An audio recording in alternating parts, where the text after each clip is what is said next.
বন্ধুরা আসসালামু আলাইকুম, শুভ দুপুর। আমি দেখাচ্ছিলাম একটি পাইকর গাছের লাল চমৎকার ফল। Wow, excellent!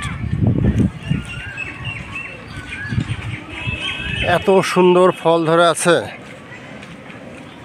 এগুলো হচ্ছে পাখিদের খাবার।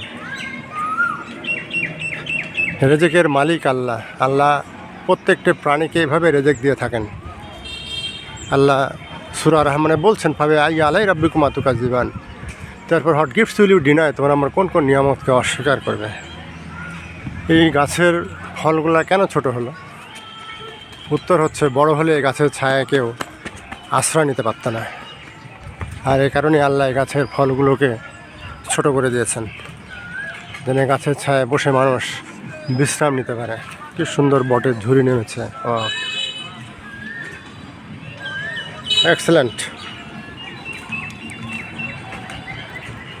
Okay guys, thanks for watching my page.